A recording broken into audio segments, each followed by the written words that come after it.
A causa secreta. Garcia, em pé, mirava e estalava as unhas. Fortunato, na cadeira de balanço, olhava para o teto. Maria Luísa, perto da janela, concluía um trabalho de agulha. Havia já 5 minutos que nenhum deles dizia nada. Tinham falado do dia, que estivera excelente, de Catumbi, onde morava o casal Fortunato, e de uma casa de saúde que adiante se explicará. Como os 3 personagens aqui presentes estão agora mortos e enterrados, tempo é de contar a história sem rebuço. Tinham falado também de outra coisa, além daquelas 3, coisa tão feia e grave, que não lhes deixou muito gosto para tratar do dia, do bairro e da casa de saúde. Toda a conversação a este respeito foi constrangida. Agora mesmo, os dedos de Maria Luísa parecem ainda trêmulos, ao passo que há no rosto de Garcia uma expressão de severidade, que lhe não é habitual. Em verdade, o que se passou foi de tal natureza que, para fazê-lo entender, é preciso retomar a origem da situação. Garcia tinha se formado em medicina no ano anterior, 1861. No de 1860, estando ainda na escola, encontrou-se com Fortunato, pela primeira vez, à porta da Santa Casa. Entrava quando o outro saía. Fez-lhe impressão a figura, mas ainda assim tê-la ia esquecido, se não fosse o segundo encontro poucos dias depois. Morava na rua Dom Manuel. Uma de suas raras distrações era ir ao teatro de São Januário, que ficava perto, entre essa rua e a praia. Ia 1 ou 2 vezes por mês e nunca achava acima de 40 pessoas. Só os mais intrépidos ousavam estender os passos até aquele recanto da cidade. Uma noite, estando nas cadeiras, apareceu ali Fortunato e sentou-se ao pé dele. A peça era um dramalhão, cozido a facadas, ouriçado de imprecações e remorsos. Mas Fortunato ouvia-a com singular interesse. Nos lances dolorosos, a atenção dele redobrava. Os olhos iam avidamente de um personagem a outro, a tal ponto que o estudante suspeitou haver na peça reminiscências pessoais do vizinho. No fim do drama veio uma farsa, mas Fortunato não esperou por ela e saiu. Garcia saiu atrás dele. Fortunato foi pelo Beco do Cotovelo, Rua de São José, até o Lago da Carioca. Ia devagar, cabisbaixo, parando às vezes para dar uma bengalada em algum cão que dormia. O cão ficava ganindo e ele ia andando. No Largo da Carioca entrou num tilbury e seguiu para os lados da Praça da Constituição. Garcia voltou para casa sem saber mais nada. Decorreram algumas semanas. Uma noite, eram 9 horas, estava em casa, quando ouviu rumor de vozes na escada. Desceu logo do sótão onde morava, ao primeiro andar, onde vivia um empregado do arsenal de guerra. Era este que alguns homens conduziam, escada acima, ensanguentado. O preto que o servia acudiu a abrir a porta. O homem gemia, as vozes eram confusas, a luz pouca. Deposto o ferido na cama, Garcia disse que era preciso chamar um médico. Já aí vem um, acudiu alguém. Garcia olhou, era o próprio homem da Santa Casa e do teatro. Imaginou que seria parente ou amigo do ferido, mas rejeitou a suposição, desde que lhe ouvira perguntar se esse tinha família ou pessoa próxima. Disse-lhe o preto que não, e ele assumiu a direção do serviço, pediu às pessoas estranhas que se retirassem, pagou aos carregadores e deu as primeiras ordens. Sabendo que Garcia era vizinho e estudante de medicina, pediu-lhe que ficasse para ajudar o médico. Em seguida contou o que se passara. Foi uma malta de capoeiras. Eu vinha do quartel de Moura, onde fui visitar um primo, quando ouvi um barulho muito grande e logo depois um ajuntamento. Parece que eles feriram também a um sujeito que passava e que entrou por um daqueles becos, mas eu só via este senhor, que atravessava a rua no momento em que um dos capoeiras, roçando por ele, meteu-lhe o punhal. Não caiu logo, disse onde morava e como era a 2 passos achei melhor trazê-lo. Conhecia-o antes? Perguntou Garcia. Não, nunca ouvi. Quem é? É um bom homem, empregado no arsenal de guerra. Chama-se Gouveia. Não sei quem é. Médico e subdelegado vieram daí a pouco. Fez-se o curativo e tomaram-se as informações. O desconhecido declarou chamar-se Fortunato Gomes da Silveira, ser capitalista, solteiro, morador de Catumbi. A ferida foi reconhecida grave. Durante o curativo, ajudado pelo estudante, Fortunato serviu de criado, segurando a bacia, a vela, os panos, sem perturbar nada, olhando friamente para o ferido que gemia muito. No fim, entendeu-se particularmente com o médico. Acompanhou-o até o patamar da escada e reiterou ao delegado a declaração de estar pronto a auxiliar as pesquisas da polícia. Os dois saíram. Ele e o estudante ficaram no quarto. Garcia estava atônito. Olhou para ele, viu-o sentar tranquilamente, estirar as pernas, meter as mãos nas algibeiras das calças e fitar os olhos no ferido. Os olhos eram claros, cor de chumbo, moviam-se devagar e tinham uma expressão dura, seca e fria. Cara magra e pálida, uma tira estreita de barba por baixo do queixo e de uma têmpora a outra curta, ruiva e rara. Teria 40 anos. De quando em quando voltava-se para o estudante e perguntava alguma coisa acerca do ferido, mas tornava logo a olhar para ele enquanto o rapaz lhe dava a resposta. A sensação que o estudante recebia era de repulsa ao mesmo tempo que de curiosidade. Não podia negar que estava assistindo a um ato de rara dedicação, e se era desinteressado como parecia, não havia mais que aceitar o coração humano como um poço de mistérios. Fortunato saiu pouco antes de 1 hora. Voltou nos dias seguintes, mas a cura fez-se depressa, e antes de concluída desapareceu sem dizer ao obsequiado onde morava. Foi o estudante que lhe deu as indicações do nome, rua e número. Vou agradecer-lhe a esmola que me fez, logo que possa sair, disse o convalescente. Correu a Catumbi, daí a 6 dias. Fortunato recebeu-o constrangido. Ouviu impaciente as palavras de agradecimento. Deu-lhe uma resposta enfastiada e acabou batendo com as bolas do chambre no joelho. Gouveia, de frente dele, sentado e calado, alisava o chapéu com os dedos, levantando os olhos de quando em quando, sem achar mais nada que dizer. No fim de 10 minutos pediu licença para sair, e saiu. Cuidado com os capoeiras, disse-lhe o dono da casa, rindo-se. O pobre diabo saiu de lá mortificado, humilhado, mastigando a custo o desdém, forcejando para esquecê-lo, explicá-lo ou perdoá-lo, para que no coração só ficasse a memória do benefício, mas o esforço era vão. O ressentimento, hóspede novo e exclusivo, entrou e pôs fora o benefício, de tal modo que o desgraçado não teve mais que trepar a cabeça e refugiar-se ali como uma simples ideia. Foi assim que o próprio benfeitor insinuou a este homem o sentimento da ingratidão. Tudo isso assombrou Garcia. Este moço possuía, em germe, a faculdade de decifrar os homens, de decompor os caracteres, tinha o amor da análise e sentia o regalo, que dizia ser supremo, de penetrar muitas camadas morais, até apalpar o segredo de um organismo. Picado de curiosidade, lembrou-se de ir e ter com o homem de Catumbi, mas advertiu que nem recebera dele o oferecimento formal da casa, quanto menos era-lhe preciso um pretexto, e não achou nenhum. Tempos depois, estando já formado e morando na rua de Mata-Cavalos, perto da do Conde, encontrou Fortunato em uma gôndola. Encontrou-o ainda outras vezes, e a frequência trouxe a familiaridade. Um dia Fortunato convidou-o a ir visitá-lo ali perto, em Catumbi. Sabe que estou cansado? Não sabia. Casei-me há 4 meses. Podia dizer 4 dias. Vai jantar conosco domingo. Domingo?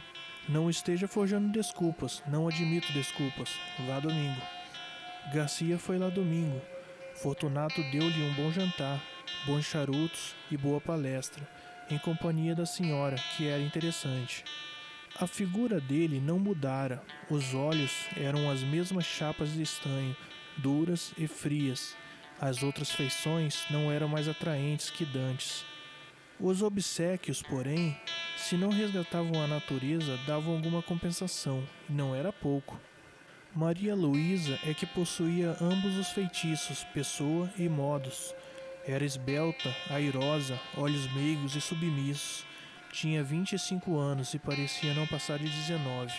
Garcia, a segunda vez que lá foi, percebeu que entre eles havia alguma dissonância de caracteres, pouca ou nenhuma afinidade moral, e da parte da mulher para com o marido uns modos que transcendiam o respeito e confinavam na resignação e no temor. Um dia, estando os três juntos, perguntou Garcia a Maria Luísa se tivera notícia das circunstâncias em que ele conhecera o marido. Não, respondeu a moça. Vai ouvir uma ação bonita. Não vale a pena, interrompeu Fortunato. A senhora vai ver se vale a pena, insistiu o médico. Contou o caso da rua Dom Manuel. A moça ouviu-o espantada. Insensivelmente, estendeu a mão e apertou o pulso ao marido, risonha e agradecida, como se acabasse de descobrir-lhe o coração. Fortunato sacudia os ombros, mas não ouvia com indiferença. No fim, contou ele próprio a visita que o ferido lhe fez, com todos os permores da figura, dos gestos, das palavras atadas, dos silêncios, em suma, um estúrdio. E ria muito ao contá-la. Não era o riso de dobrez, a dobrez evasiva e oblíqua, o riso dele era jovial e franco. Singular homem, pensou Garcia. Maria Luísa ficou desconsolada com a zombaria do marido, mas o médico restituiu-lhe a satisfação anterior, voltando a referir a dedicação deste às suas raras qualidades de enfermeiro. Tão bom enfermeiro, concluiu ele, que se algum dia fundar uma casa de saúde, irei convidá-lo. Valeu? Perguntou Fortunato. Valeu o quê? Vamos fundar uma casa de saúde? Não valeu nada, estou brincando. Podia-se fazer alguma coisa, e para o senhor que começa a clínica, acho que seria bem bom. Tenho justamente uma casa que vai vagar, e serve. Garcia recusou neste e no dia seguinte, mas a ideia tinha se metido na cabeça ao outro, e não foi possível recuar mais. Na verdade, era uma boa estreia para ele, e podia vir a ser um bom negócio para ambos. Aceitou finalmente, daí a dias, e foi uma desilusão para Maria Luísa. Criatura nervosa e frágil, padecia só com a ideia de que o marido tivesse de viver em contato com enfermidades humanas, mas não ousou opor-se-lhe, e curvou a cabeça. O plano fez-se e cumpriu-se depressa. Verdade é que Fortunato não curou de mais nada, nem então nem depois. Aberta a casa, foi ele o próprio administrador e chefe dos enfermeiros. Examinava tudo, ordenava tudo, compras e causos, drogas e contas. Garcia pôde então observar que a dedicação ao ferido da rua Dom Manuel não era um caso fortuito, mas assentava na própria natureza deste homem. Via-o servir como nenhum dos fâmulos. Não recuava diante de nada, não conhecia moléstia aflitiva ou repelente, e estava sempre pronto para tudo, a qualquer hora do dia ou da noite. Toda a gente pasmava e aplaudia. Fortunato estudava, acompanhava as operações, e nenhum outro curava os cáusticos. Tenho muita fé nos cáusticos, dizia ele. A comunhão dos interesses apertou os laços da intimidade. Garcia tornou-se familiar na casa. Ali jantava quase todos os dias. Ali observava a pessoa e a vida de Maria Luísa, cuja solidão moral era evidente, e a solidão como que lhe duplicava o encanto. Garcia começou a sentir que alguma coisa o agitava, quando ela aparecia, quando falava, quando trabalhava, calada, ao canto da janela, ou tocava ao piano umas músicas tristes. Manso e manso entrou-lhe o amor no coração. Quando deu por ele, quis expeli-lo para que entre ele e Fortunato não houvesse outro laço que o da amizade. mas não pôde. Pôde apenas trancá-lo. Maria Luísa compreendeu ambas as coisas, a afeição e o silêncio, mas não se o deu por achada. No começo de outubro, deu-se um incidente que desvendou ainda mais aos olhos do médico a situação da moça. Fortunato metera-se a estudar anatomia e fisiologia e ocupava-se nas horas vagas em rasgar e envenenar gatos e cães. Como os guinchos dos animais atordoavam os doentes, mudou o laboratório para casa e a mulher, com pleição nervosa, teve de os sofrer. Um dia, porém, não podendo mais, foi ter com o médico e pediu-lhe que, como sua, alcançasse ao marido a cessação de tais experiências. Mas a senhora mesma... Maria Luísa acudiu sorrindo. Ele naturalmente achará que sou criança. O que eu queria é que o senhor, como médico, lhe dissesse que isso me faz mal. E creia que faz. Garcia alcançou prontamente que o outro acabasse com tais estudos. Se os foi fazer em outra parte, ninguém o soube, mas pode ser que sim. Maria Luísa agradeceu ao médico, tanto por ela como pelos animais que não podia ver padecer. Tossia de quando em quando. Garcia perguntou-lhe se tinha alguma coisa e ela respondeu que nada. Deixe-me ver o pulso. Não tenho nada. Não deu o pulso e retirou-se. Garcia ficou apreensivo. Cuidava, ao contrário, que ela podia ter alguma coisa, que era preciso observá-la e avisar o marido em tempo. 2 dias depois, exatamente o dia em que ouvemos agora, Garcia foi lá jantar. Na sala disseram-lhe que Fortunato estava no gabinete e ele caminhou para ali. Ia chegando à porta no momento em que Maria Luísa saía aflita. Que é? Perguntou-lhe.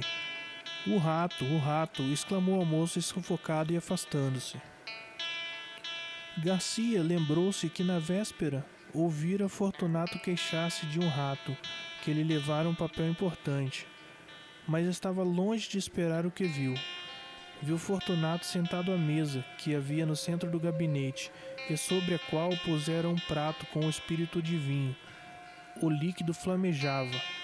Entre o polegar e o índice da mão esquerda segurava um barbante, de cuja ponta pendia o rato atado pela cauda. Na direita tinha uma tesoura. No momento em que Garcia entrou, Fortunato cortava o rato uma das patas. Em seguida desceu o infeliz até a chama, rápido para não matá-lo, e dispôs-se a fazer o mesmo à terceira, pois já havia cortado a primeira. Garcia estacou horrorizado. Mate-o logo, disse-lhe. Já vai. E com um sorriso único, reflexo de alma satisfeita, alguma coisa que traduzia a delícia íntima das sensações supremas, Fortunato cortou a terceira pata do rato e fez pela terceira vez o mesmo movimento até a chama.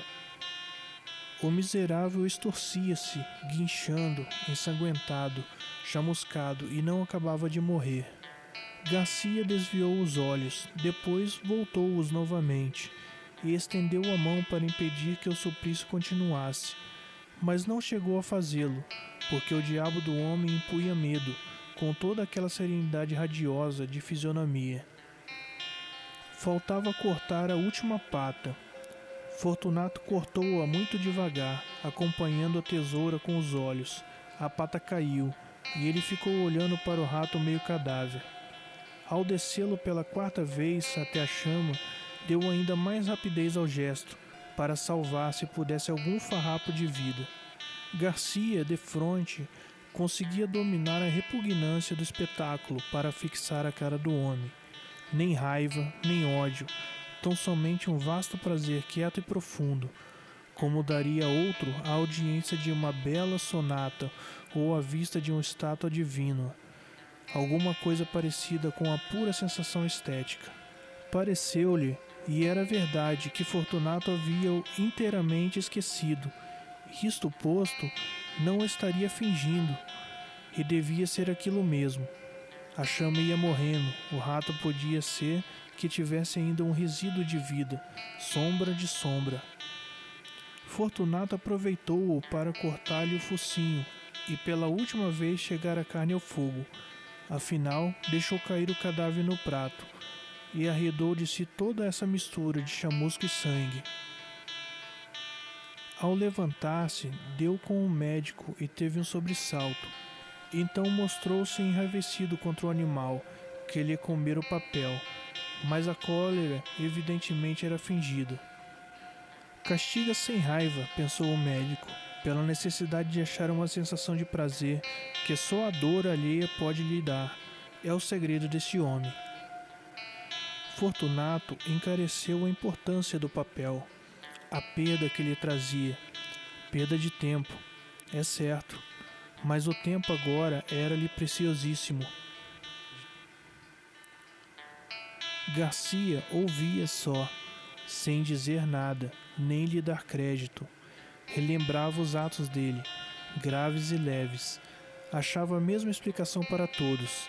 Era a mesma troca das teclas da sensibilidade, um diletantismo sui generis, uma redução da Calígula. Quando Maria Luísa voltou ao gabinete, daí a pouco o marido foi ter com ela rindo. Pegou-lhe nas mãos e falou-lhe mansamente: fracalhona. E voltando-se para o médico, há de crer que quase desmaiou? Maria Luísa defendeu-se a medo. Disse que era nervosa e mulher. Depois foi sentar-se à janela com as suas lãs e agulhas, e os dedos ainda trêmulos, tal qual vimos no começo dessa história. Hão de lembrar-se que, depois de terem falado de outras coisas, ficaram calados os três, o marido sentado e olhando para o teto, o médico estalando as unhas. Pouco depois foram jantar, mas o jantar não foi alegre. Maria Luísa cismava e tossia. O médico indagava de si mesmo se ela não estaria exposta a algum excesso na companhia de tal homem. Era apenas possível, mas o amor tocou-lhe a possibilidade incerteza. Tremeu por ela e cuidou de os vigiar. Ela tossia, e não se passou muito tempo que a moléstia não tirasse a máscara. Era a Tísica, velha dama insaciável, que chupa a vida toda, até deixar um bagaço de ossos. Fortunato recebeu a notícia como um golpe. Amava deveras a mulher. A seu modo, estava acostumado com ela. Custava-lhe perdê-la. Não poupou esforços, médicos, remédios, ares, todos os recursos e todos os paliativos. Mas foi tudo vão, a doença era mortal. Nos últimos dias, em presença dos tormentos supremos da moça, a índole do marido subjugou qualquer outra afeição. Não a deixou mais, fitou o olho baço e frio daquela decomposição lenta e dolorosa da vida. Bebeu uma a uma as aflições da bela criatura, agora magra e transparente, devorada de febre e binada de morte. Egoísmo aspérrimo, faminto de sensações, não lhe perdoou um só minuto de agonia, nem lhe os pagou com uma só lágrima, pública ou íntima. Só quando ela expirou é que ele ficou atúrdido, voltando a si, viu que estava outra vez só. De noite, indo repousar uma parenta de Maria Luísa, que a ajudara a morrer, ficaram na sala Fortunato e Garcia, velando o cadáver, ambos pensativos, mas o próprio marido estava fatigado. O médico disse-lhe que repousasse um pouco. Vá descansar, passe pelo sono 1 hora ou 2, eu irei depois. Fortunato saiu, foi deitar-se no sofá da saleta contígua e adormeceu logo. 20 minutos depois acordou, quis dormir outra vez, cochilou alguns minutos até que se levantou e voltou à sala. Caminhava nas pontas dos pés para não acordar a parenta que dormia perto. Chegando à porta, estacou assombrado. Garcia tinha-se chegado ao cadáver, levantara o lenço e contemplava por alguns instantes as feições defuntas. Depois, como se a morte espiritualizasse tudo, inclinou-se e beijou-a na testa. Foi neste momento que Fortunato chegou à porta. Estacou assombrado. Não podia ser o beijo da amizade. Podia ser o epílogo de um livro adúltero. Não tinha ciúmes. Note-se, a natureza compô-lo de maneira que lhe não deu ciúmes nem inveja. mas dera-lhe vaidade, que não é menos cativa ao ressentimento. Olhou assombrado, mordendo os beiços. Entretanto, Garcia inclinou-se para beijar outra vez o cadáver, mas então não pôde mais. O beijo rebentou em soluços, e os olhos não puderam conter as lágrimas, que vieram em borbotões, lágrimas de amor calado e irremediável desespero. Fortunato, à porta onde ficara, saboreou tranquilo essa explosão de dor moral que foi longa, muito longa, deliciosamente longa.